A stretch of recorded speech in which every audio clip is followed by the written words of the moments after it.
انسان کو حیوان بنا دیا جائے. ایک کتے کو شہوت ہے جو کتیا مل جائے، چاہے اس کی ماں ہو چاہے اس کی بیٹی ہو، اس سے اس کو استفادہ کر لے گا. یہ انسانوں نے کیا قدریں لگا رکھی ہے؟ ماں، بیٹی، بہن، بیوی، کیا فرق ہے ان میں؟ عورت ہے وہ بھی عورت ہے، یہ بھی عورت ہے.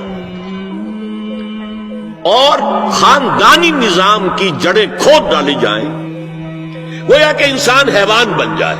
اور یہ نوٹ کر لیجئے پلیز کہ یہود کی جو ایک تو کتاب ہے تورات، ایک ہے تالمود. تالمود ان کی فقہ کی کتاب ہے.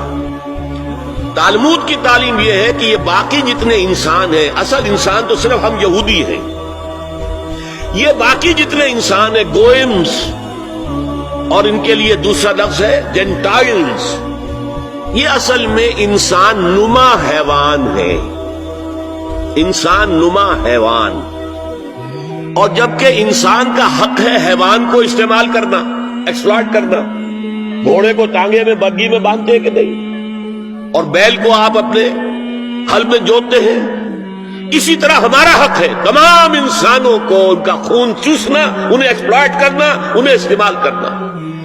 اور اس کے لیے بہترین طریقہ یہ ہے کہ انہیں واقعتاً حیوان بنا دیا جائے، انسانی اقدار ان سے چھین لی جائے. حیوان بنیں گے تو پھر کام کریں گے ہماری مرضی کے مطابق. یہ انتقام یہ لوگ یورپ سے اور امریکہ سے، عیسائیوں سے بھرپور طریقے پر لے چکے ہیں. شرم اور حیا نام کی کوئی شے نہیں، عصمت و عفت کا کوئی حساب نہیں، کوئی ذکر ہی نہیں. اور گواہی ہے کیا ہے؟ پریزیڈنٹ کلنٹن نے کہا تھا 2 سال پہلے یا 3 سال پہلے، وہ جو ان کی اینوئل سپیچ ہوتی ہے، state of the union address, اس نے کہا تھا عنقریب ہماری قوم کی اکثریت حرام زادوں پر مشتمل ہوگی. یہ حرام زادے کا لفظ میں نے ترجمہ کیا ہے born without any wedlock. ایک تو ہوتا ہے ایک مرد اور عورت کی شادی ہوئی ہے، نکاح ہوا ہے، پھیرے پڑے، کچھ بھی ہوا ہے، لیکن اعلانیہ طور پر وہ اب شوہر اور بیوی کی حیثیت سے ہے، تو ان کی اولاد ہو رہی ہے، جائز اولاد ہے.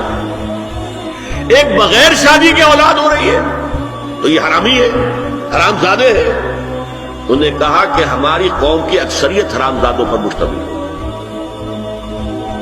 ہومو سیکسولیٹی، لیسبینز، گیز، اور بالکل ڈکلیئر کرتے ہیں. پادری ڈکلیئر کرتا میں گے ہوں، سینیٹر ڈکلیئر کرتا میں گے ہوں. انہیں کوئی شرم ہی نہیں، اس کے اندر کوئی حجاب نہیں، اعتراف کرنے کے اندر کہیں بھی کسی طرح کی رکاوٹ نہیں، ہچکچاہٹ ہی نہیں.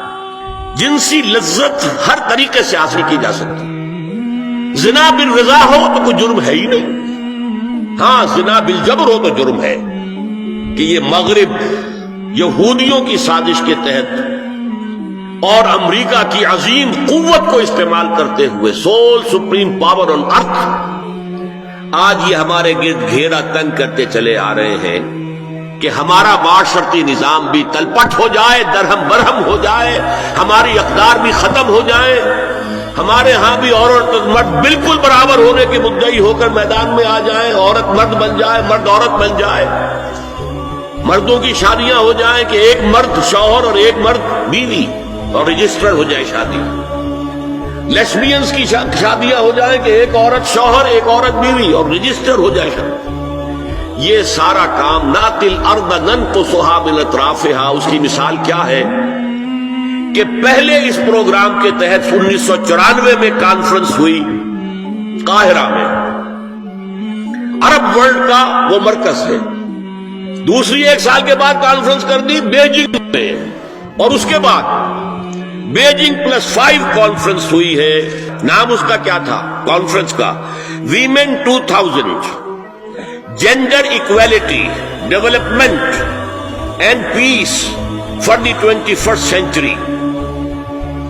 پریپریٹری ڈاکومنٹ میں نمبر 1 ہومو سیکسولیٹی کو نارمل سیکسول اورینٹیشن قرار دیا جائے. کوئی جرم نہیں ہے. مرد مرد سے شہوت رانی کرے، عمل قوم لوط. ایک شخص جو ہے عورت سے اپنی خواہش پوری کرنا چاہتا ہے، ایک مرد سے کرنا چاہتا ہے، تمہیں کیا اعتراض ہے؟ نمبر 3 عورتیں گھر کا کام کاج کرنے سے انکار کر دیں یا اس پر ویج طلب کریں، مزدوری دو ہمیں، محنت دو تب ہم کام کریں. یہ چولہا جھونکنا، یہ روٹی پکانا، برتن دھونا، یہ اس کے لیے ہمیں اجرت چاہیے، لیبر کی۔ نمبر 4، عورت حمل اور وضع حمل کی جو تکلیف برداشت کرے اس پر بھی شوہر سے اجرت لے۔ نمبر 5، اگر کسی وقت کسی عورت کی طبیعت آمادہ نہ ہو ہم بستری کے لیے اور شوہر مجبور کرے تو اسے میریٹل ریپ قرار دیا جائے، یہ زنا بالجبر ہوگا جس کی سزا دی گئی، شوہر اور بیوی کا معاملہ ہے۔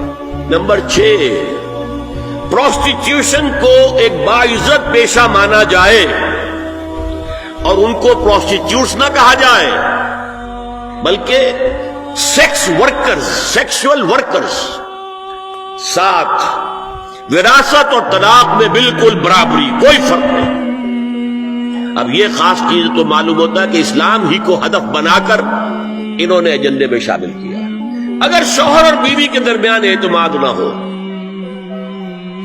شوہر کو یہ یقین نہ ہو کہ میں جب باہر جاتا ہوں میری بیوی کیا کرتی ہے، اور بیویوں کو یہ یقین نہ ہو کہ میرا شوہر جب باہر جاتا ہے تو کیا کرتا ہے، اگر بد اعتمادی ہو جائے، اگر شوہر کی نگاہ میں کوئی اور عورت جو ہے وہ آ گئی ہے، کھب گئی ہے، اب اس کی توجہ اپنی بیوی پر سے ہٹ جائے، اسے خواب میں وہی آئے گا، یہ بانڈ آف لو کمزور ہو گیا۔ اگر باپ کو یہ یقین نہ ہو کہ یہ اولاد میری ہی ہے تو وہ خاندان کا ادارہ دراڑیں پڑ گئی۔ لہذا اس خاندان کے ادارے کو مضبوط رکھنے کے لیے سب سے اہم کام کیا ہے کہ جتنی بھی سیکشول اٹریکشن ہے یہ دو صنفوں میں، مرد اور عورت، یہ سینٹرڈ رہے، مرکوز رہے شوہر اور بیوی کے درمیان، انتشار نہ ہو، نگاہ ادھر سے ادھر نہ جائے، بلکہ ان کی پوری توجہ، آپس میں اعتماد ہو، آپس میں محبت۔